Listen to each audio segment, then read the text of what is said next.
Sampai jumpa anak-anakku. Assalamualaikum warahmatullahi wabarakatuh. Kita bertemu dalam pelajaran PPKN kelas 8 semester ganjil, lanjutan dari materi yang kemarin. Bagaimana kabar kalian saat ini? Semoga semuanya dalam keadaan sehat walafiat. Amin. Dalam pertemuan kali ini kita akan membahas mengenai kedudukan dan makna Undang-Undang Dasar 1945 sebagai dasar negara. Sebelum pelajaran kita mulai, mari kita berdoa bersama. Berdoa mulai. Bismillahirrahmanirrahim. Rabbi zidni ilma warzuqni fahma waj'alni minas sholihin. Amin. Seperti biasa, lebih semangat lagi kita belajar. Mari kita salam PKN bersama. PKN bisa, MTS Paket Tasim luar biasa. Mari kita belajar bersama.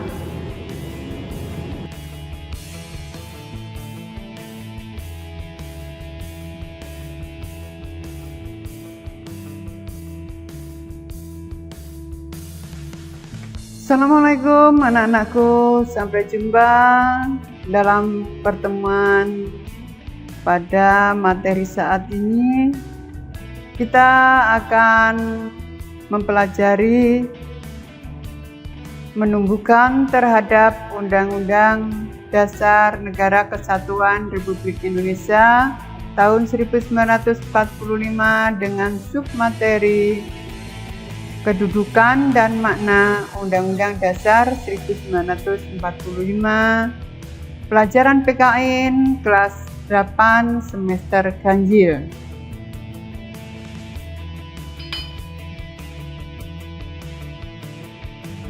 Kompetensi inti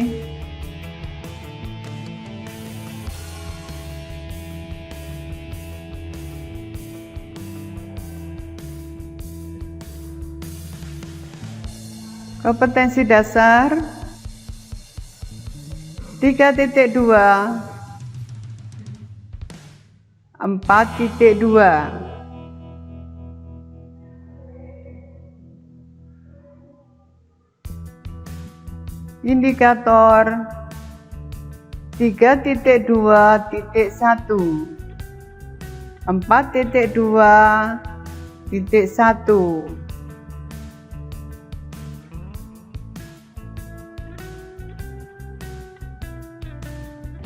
tujuan yang akan dicapai.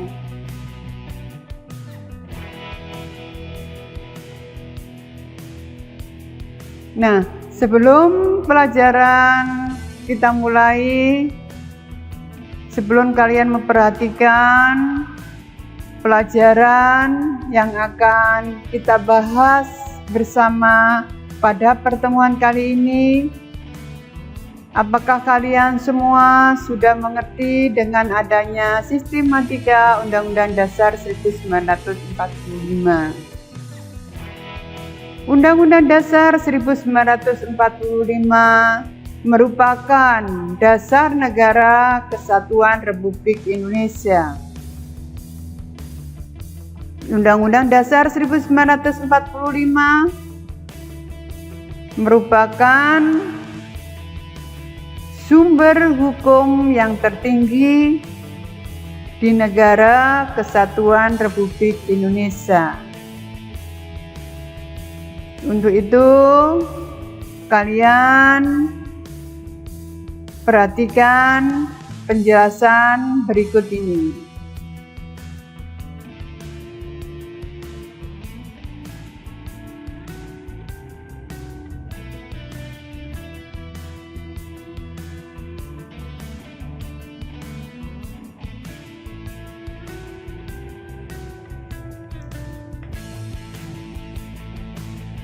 Materi yang pertama mengenai makna Undang-Undang Dasar Negara Kesatuan Republik Indonesia.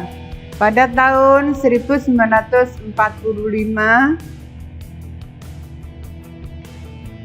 Undang-Undang Dasar 1945 merupakan sumber hukum yang tertinggi di Negara Kesatuan Republik Indonesia. Dinamakan sumber hukum yang tertinggi karena segala sesuatu hukum Undang-Undang Dasar yang berlaku di Negara Kesatuan Republik Indonesia ini bersumber pada Undang-Undang Dasar 1945.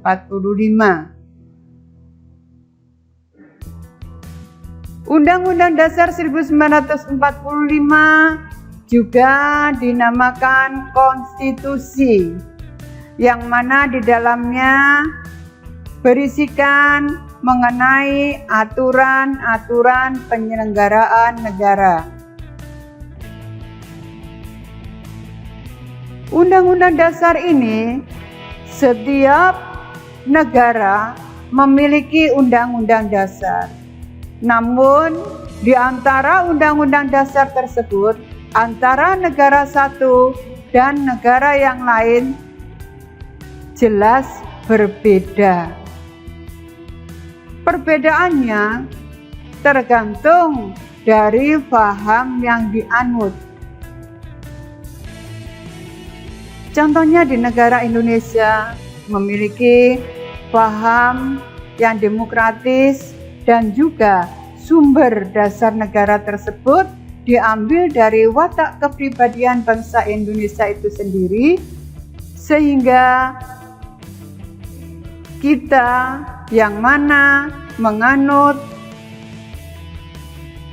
dasar negara tersebut sesuai dengan kesepakatan bersama, tepatnya pada tanggal 18 Agustus 1945 telah disahkan Undang-Undang Dasar 1945 sebagai dasar negara.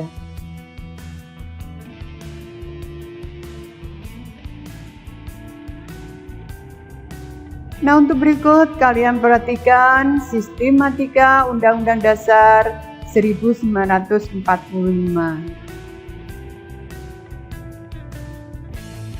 Yang kalian perhatikan saat ini merupakan sistematika Undang-Undang Dasar 1945 sebelum diamandemen.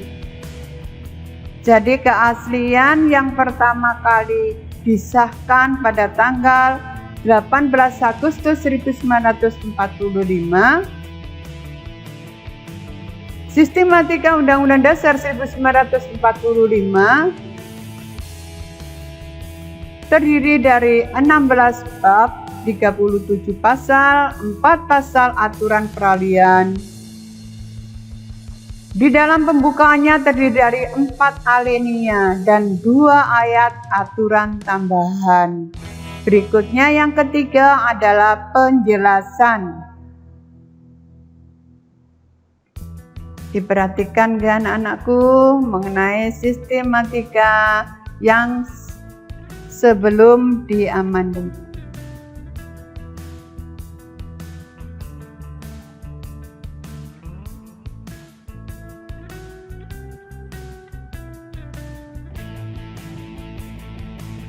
Untuk berikutnya, kalian perhatikan sistematika yang telah diamandemen. Di sini, menurut sifat daripada pembukaan Undang-Undang Dasar 1945 yang memiliki sifat fleksibel, yang artinya mudah menyesuaikan perkembangan zaman, sehingga Undang-Undang Dasar 1945 itu diamandemen sampai 4 kali amandemen.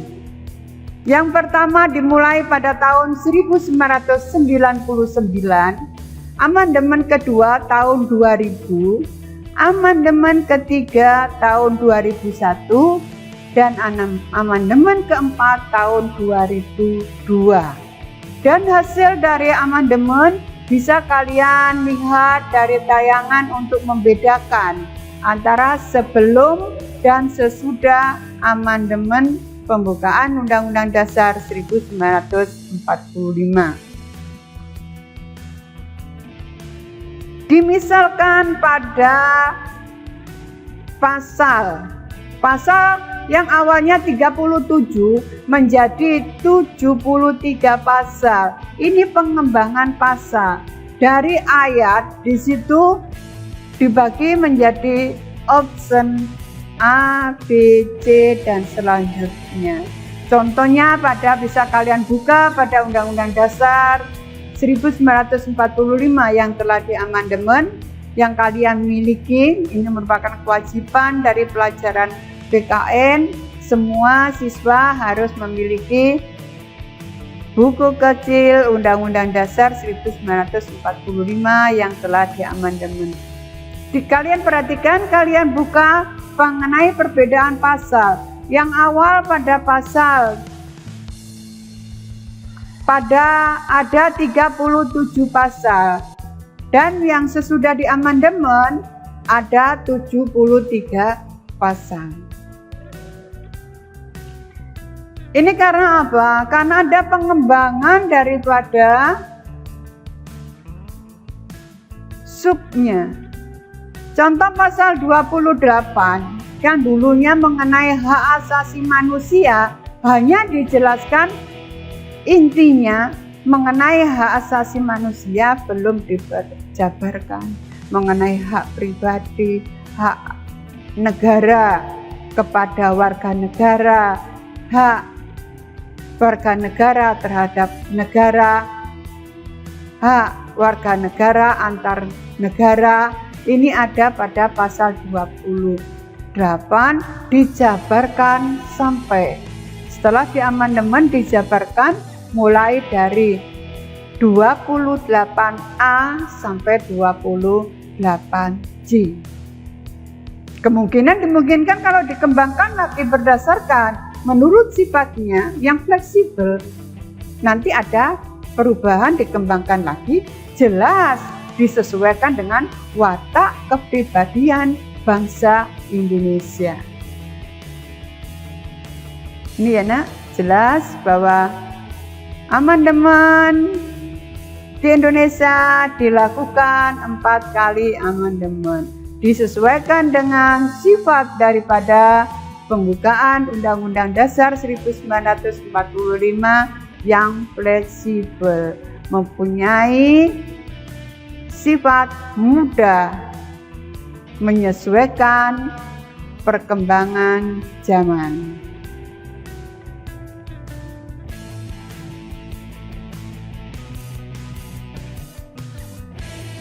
Untuk berikutnya,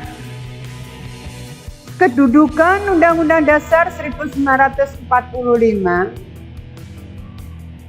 menurut susunan daripada sumber hukum yang ada di Indonesia, yang tertinggi adalah Undang-Undang Dasar Negara Kesatuan Republik Indonesia tahun 1945.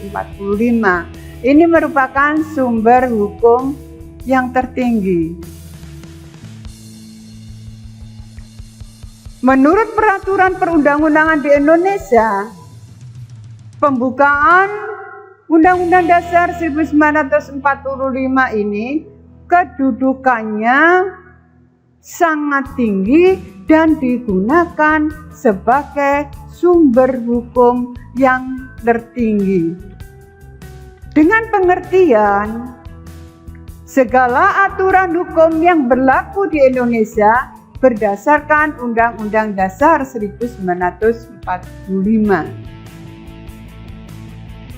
Dan diingat kembali, yang mempunyai kewenangan untuk merubah daripada Undang-Undang Dasar 1945 adalah MPR, bukan Presiden. Jadi kalian lihat bahwa kedudukan yang paling tinggi adalah Undang-Undang Dasar 1945, baru ketetapan MPR. undang-undang. Kalau undang-undang ini yang mempunyai kewenangan adalah DPR.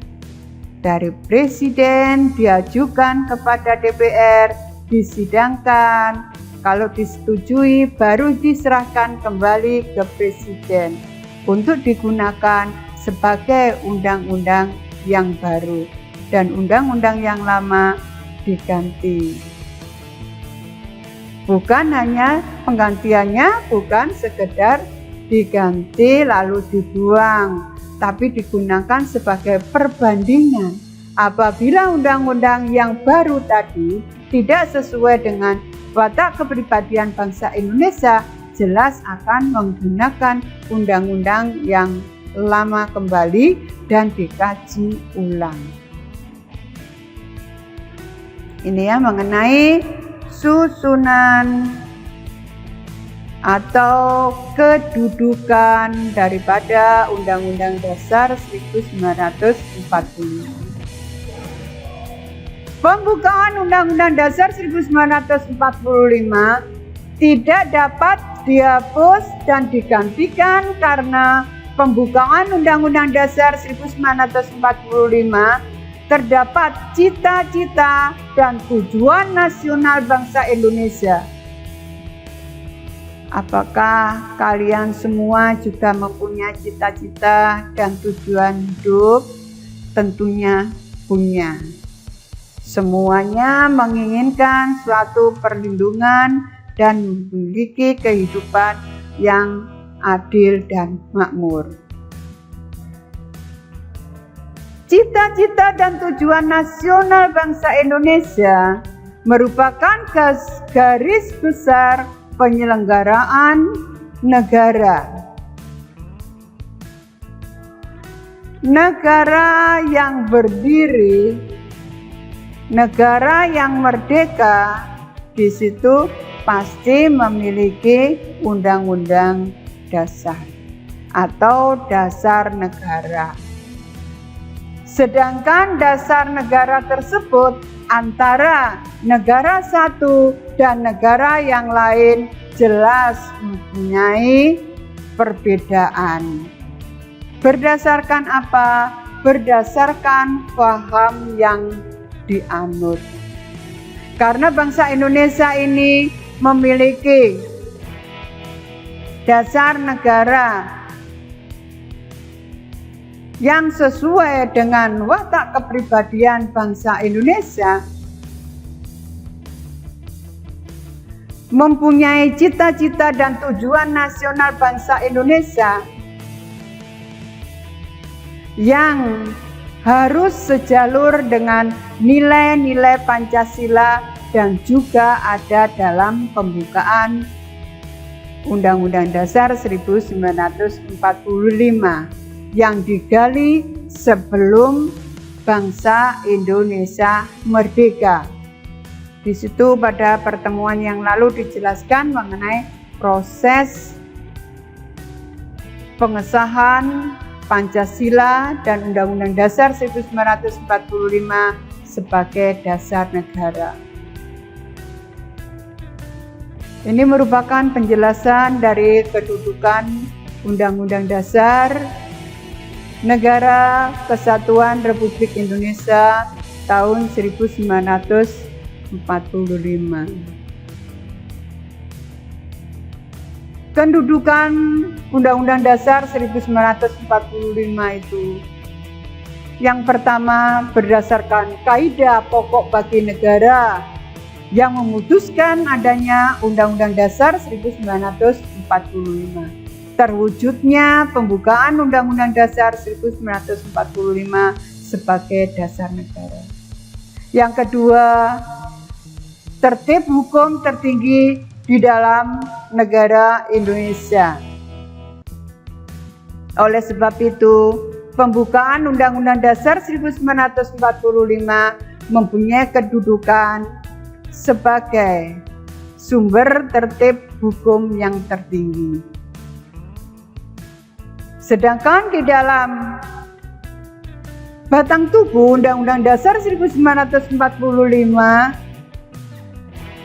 Di situ adanya peraturan-peraturan hukum yang berdasarkan nilai-nilai yang termuat dalam pembukaan Undang-Undang Dasar 1945. Yang ketiga, kedudukan yang sangat kuat serta bersifat tetap. Jadi tidak mudah diganti dengan paham lain. Pembukaan Undang-Undang Dasar 1945 berisikan mengenai cita-cita hukum serta membuat pokok-pokok kaidah negara yang bersifat fundamental. Jadi tidak ada yang bisa mengganti dasar negara yang lain.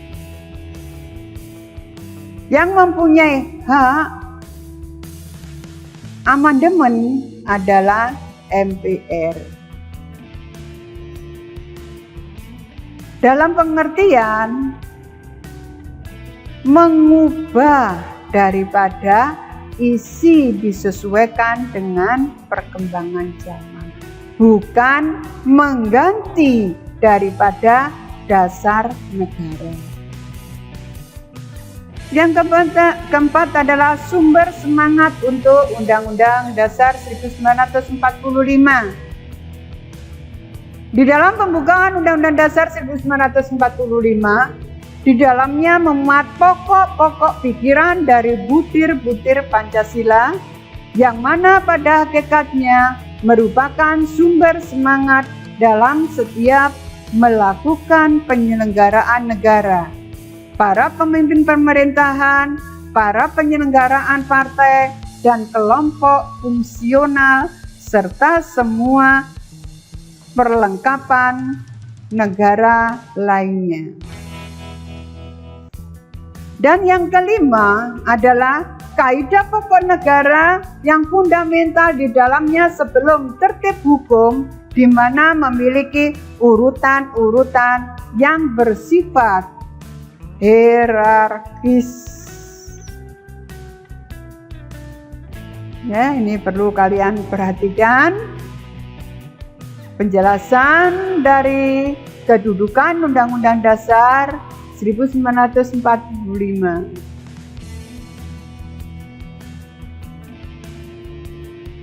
Baiklah anakku, semoga pelajaran tadi bermanfaat. Dan berikutnya kalian kerjakan tugas yang ada dalam pembelajaran kali ini. Jangan lupa dikerjakan dalam selembar kertas yang menggunakan tinta biru supaya ada pembedanya. Semoga kalian tetap semangat bisa menyelesaikan apa yang ada di pelajaran pertemuan kali ini.